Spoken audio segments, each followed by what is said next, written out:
I'll be discussing income, expense and saving while being a student in Norway. Until 2022, it was free to study in Norway for anyone. From 2023, Norway has started to charge tuition fees for all international students outside of EU. In this situation, many students have questions like, is it worth to study in Norway? Can we afford our living expense and tuition fees? By the end of this video, you will have answers to all these questions. Now let's get into today's video without doing any delays. In Norway, international students are allowed to work 20 hours a week and there is no any hour restriction during summer vacation, which is usually from mid-June to mid-August. You probably have question in your mind, can I work in cash? No, you cannot. It is very strict in Norway. If you are found working in cash, you will be deported and employer who is employing you will face a heavy fine. So do not think about working in cash. However, after you complete your study, you will have 1 year of job seeking visa and at that time you can work as much as you want. Talking about students' job in Norway, usually students who come to Norway work basically on restaurants, cleaning services or food delivery services, as this kind of jobs do not require Norwegian language. However, I have also seen international students working in IT sectors as well. Due to language barrier, it is a bit tricky to find office job, but whatever your major subject is, always explore the opportunities within your field while you are taking unskilled jobs. Talking about availability of jobs, Norway does not have that many big cities, so you really have to be careful on selecting the city. In bigger cities like Oslo and Bergen, it is comparatively easy to find a part-time job. Some of the universities in Norway are located in very remote area where it is really hard to find any job. Now let's talk about wages. There is no general minimum wage for all sectors and workers in Norway. Nevertheless, minimum wage rate has been introduced in certain sectors in general application of collective agreements. General application of collective agreement is one of the number of instruments to prevent foreign workers from being given poorer pay and work conditions than the usual in Norway. For example, from June 2023, minimum hourly wage in hotel and restaurant sector is 190 Norwegian kroner. Similarly, for cleaning work, it is 216 Norwegian kroner per hour. If you are watching this video after June 2024, please check the link in the description to get the update on per hour wage, as they usually update in June every year. Now let's see how your income figure would look like. So, for the purpose of this video, let's take 200 Norwegian kroner as an average per hour wage. Now, if you work 20 hours a week, you will roughly work 80 hours a month and earn 16,000 Norwegian kroner per month before tax. Students usually pay tax in between 20 and 25%. So, let's say 20% tax is deducted and you will have 12,800 Norwegian kroner per month in your hand after tax. As I mentioned earlier, you can work unlimited during summer vacation. Let's say you find full-time job and work 40 hours a week. That means you can earn 32,000 Norwegian kroner before tax each month in summer vacation. So you will make around 50,000 NOK in 2 months after tax. And so that means you basically earn roughly around 180,000 NOK per year if you manage to work 20 hours a week and full-time during vacation. But please keep this in mind, this is my rough calculation, not the exact. It can vary from industry to industry and availability of job. And one more thing I would like to add here is, you will get roughly 12% of your total income for the current year as the vacation money for the next year. Let's say you earn 180,000 NOK in 2023, then in June 2024 you will receive 12% of 180,000 kroner, that is around 21,600 Norwegian kroner as a holiday money. For people working in per hour pay system, the holiday money comes on top of what you will earn in June. For those who receive monthly salary, they do not get salary in June every year. Instead, they get holiday money. Sounds too good to be true, right? Now let's go to expense part and get back to reality. When it comes to expense, it always depends on personal spending habits and your lifestyle. In this video, I'll be talking about minimum estimated expense if you live a minimalistic lifestyle. Let's start with the monthly rent. The good thing about Norway is that the students' housing gives the priority to international students.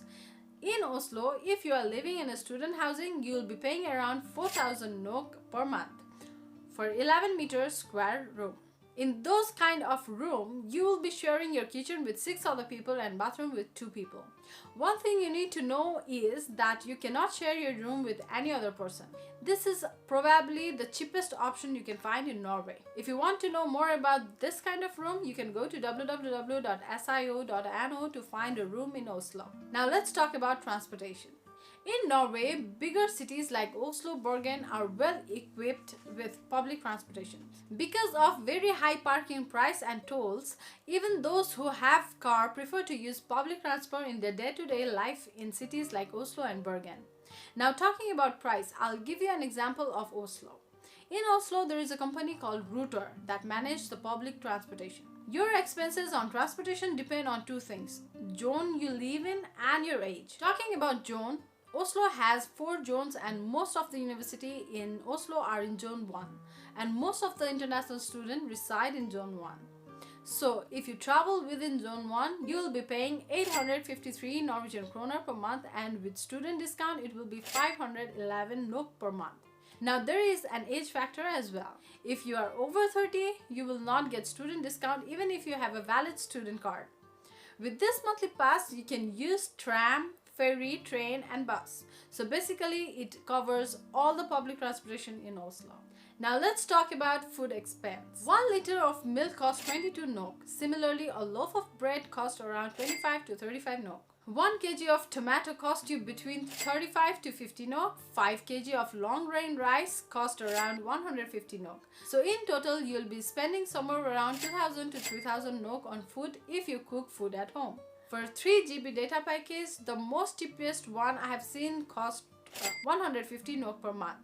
If you live a minimalistic life, you will at least spend somewhere around 7,000 to 8,000 NOK per month.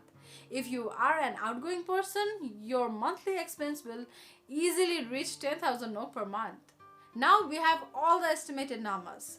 If you earn 12,800 NOK per month after tax and spend 7,500 NOK per month, you will have roughly 5,300 NOK in your hand. Remember, I have excluded extra costs such as buying new gadgets, traveling around Norway and so on. Now, the biggest question is, can we afford to study in Norway? Most of you probably already know about it. But to those who have recently started to think about studying in Norway, from 2023, Norway has started to charge tuition fees for international students. The average tuition fee is estimated to be around 140,000 NOK per year. Let's look at some of the example. At BI Norwegian Business School, which used to be the most expensive school in past, you have to pay 114,000 NOK per year to study master's programs such as Masters in Business Analytics, MSc Finance and most of the master's programs they offer. Although it used to be most expensive school in Norway, BI has now the most affordable tuition fees. For example, at University of Oslo, tuition fees for master's programs start from 180,000 NOK per year for master's programs like special needs education, economics, etc. For programs like electronics and technology, you have to pay around 260,000 NOK per year. And yes, there is no any scholarship announced so far by any of the university in Norway. So the scholarship option is not there yet.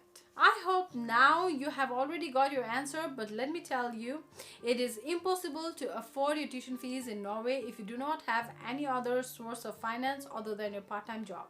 Even at the best case scenario, you will earn around 180,000 NOK per year, including your full-time work during summer, which is roughly 15,000 NOK per month. Your monthly expense at cheapest will be 7,500 NOK. You will have around 7,500 NOK in your hand after expense. That will give you around 90,000 NOK per year. Remember, I am talking about the best case scenario in terms of job availability here and skipping all the extra costs which you'll definitely have. Even in best case scenario, you cannot afford the cheapest tuition fee, which is 114,000 NOK per year. So in conclusion, you can definitely go for Norway only if you have other income sources than just your part-time job to finance your study. If it seems hard, I would recommend you to explore other options as well. I hope today's video has been helpful for you. If you have any questions and confusion, feel free to comment your questions below in the comment section. I will try to answer as fast as I could. And yes, do not forget to subscribe to my channel. I will come up with a new video next week. Till then, take care. Bye bye.